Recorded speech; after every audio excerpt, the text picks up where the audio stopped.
just so I don't pop a breaker or potentially send it flying off the table. Hi everyone, I'm Caleb from Cutoff Robotics, and today I'll be showing you how to connect the WindShaper to the flight stand software so you can conduct static and dynamic tests with your thrust stand. Alright, so first step for connecting the WindShaper to the flight stand software is simply just to connect the Ethernet cable to it and then to power it on afterwards. I'm going to come back here, turn it on.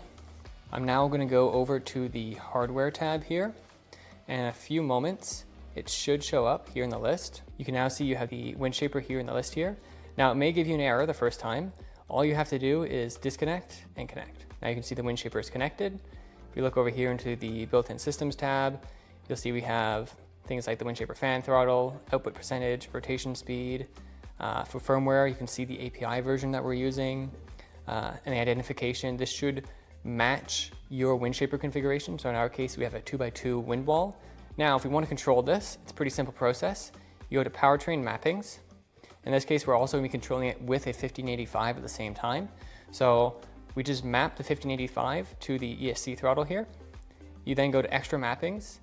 You're just going to go to extra inputs and outputs, select mapping to add, and you're going to select WindShaper fan throttle. Then once that's done, we can move over to the manual control tab.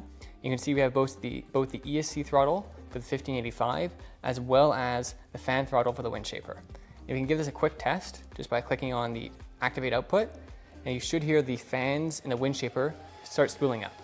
And if we just give this a quick jostle here, you can see the fans do start moving as we control the slider here. We're just going to turn that off for a moment. So there are a couple of settings we can configure for the WindShaper. To access them, you're just going to go over here to the gear icon, click on that, and then we have protocol for open versus closed loop. If you're already familiar with the WindShaper API, this just corresponds to the monitored RPM versus the unmonitored RPM. So here we can do open loop or closed loop. Open loop, you have access to the full throttle range of the WindShaper, so 0 to 100%, whereas for the closed loop, you only have 0 to 95%. And this is just so it can regulate the RPMs essentially, and it'll give you more consistent airspeeds. So in this case, let's try closed loop.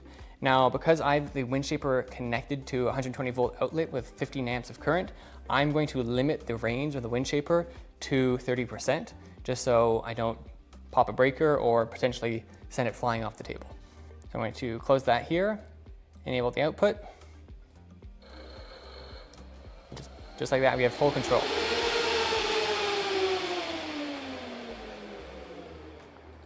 Now, if I want to control both these at the same time, all I have to do is enable both outputs. You can hear the 1585 turning on, turn on the WindShaper. So if we want to see the output of the WindShaper in real time, say the RPM or the output percentage, all we have to do is go to the powertrain mappings, and we're just going to add those as extra mappings. So let's say I wanted to see the RPM. So the RPM in this case for the WindShaper, as you may have noticed, we have a lot of fans. It is the average of all the fans. And then for the output, we can also just check the output percentage. And if we go to real-time plots down here, we have all of them. Output percentage, ESC throttle output. Output percentage in the WindShaper fan throttle for this beta are the same. So I'm actually just going to remove the output percentage for now. And now if we go over to the manual control, we can actually see these outputs on the plots. So I can move up the WindShaper fan throttle. You can see it goes up here. You can see the rotation speed climb. Now you see here the rotation speed's oscillating quite a bit. This may be because we are actually at such a low throttle, the fans have a hard time maintaining their speed. So if we actually went up higher, they should stay a bit more consistent.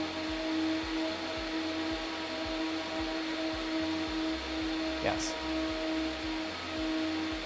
Now if you also want to have the 1585 on at the same time, you can just pull this over. And now you can see in this throttle here, the ESC throttle goes up. Now if I had mapped, say, the force, FZ, the thrust input, we could also see that here in the plot, as well as the torque. Now, let's say I had some sort of accident. I can use the emergency cutoff in the flight stand software to turn both off at the same time. Let's click on the big red button up here, and both of them will turn off. Now let's say I want to do something more advanced than just manually controlling both the 1585 and the WindShaper. I can move over to the automatic control tab. In this case, I'm going to use the steps wizard. And I've already entered in a sequence earlier where I ramp up the WindShaper to 30%, and then I ramp up the 1585 to 1300 PWM. Then I turn off the WindShaper, and then I turn off the 1585. Once the sequence is entered, we can preview it over here. And before we can run it, we first need to turn on both outputs again. So check both of these boxes. Move back over to the automatic control. So I'm going to run the sequence. So first, the WindShaper will turn on. Throttles up a bit.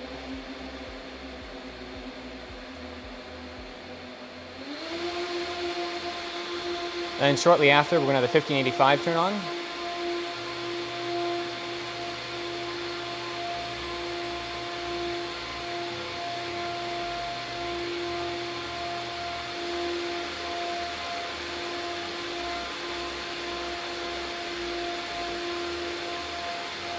The WindShaper will turn off in just a moment. And shortly after, the 1585 will turn off. And you can see all that here in the plots here. We can adjust the scale of those to see the entire test.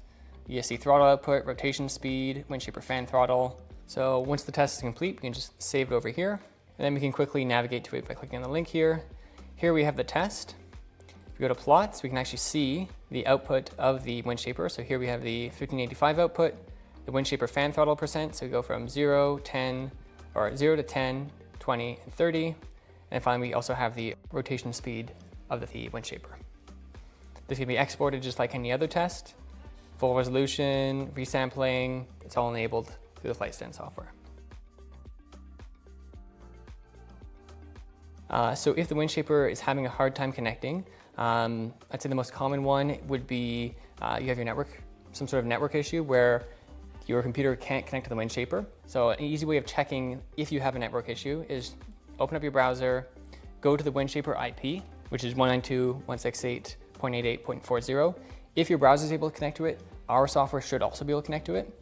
The next issue that you might run into is if the browser has the WindShaper control token, the FlightStand software will not be able to get the control token. In that case, you'll see a warning up in the front end saying, could not obtain the WindShaper control token, at which point you would then go to your browser, release the token, and then disconnect and reconnect in the FlightStand software. While using the WindShaper, you may encounter the following error. The server link could not be started. Often this is caused by the Windows firewall preventing the FlightStand software from connecting over the network to the WindShaper. When you first open the software, if you decline to allow the FlightStand software to use the network, or if it's not offered to you, you'll have to go to the Windows settings to configure it to allow the FlightStand software through. So here on Windows, we're going to search for firewall. Then we're going to change settings. We'll navigate to the FlightStand software. Here we have the FlightStand software core base. However, you may also have just the FlightStand software, depending on whether you're using the beta version or the public version or not. So we're just going to allow it through on both public and private networks. You're going to click OK, and you can restart the software, and then your hardware should just connect afterwards. I hope you found this video useful. If you have any questions, feel free to reach out by either leaving a comment under this video or by sending a member of our team a message. Thanks for watching.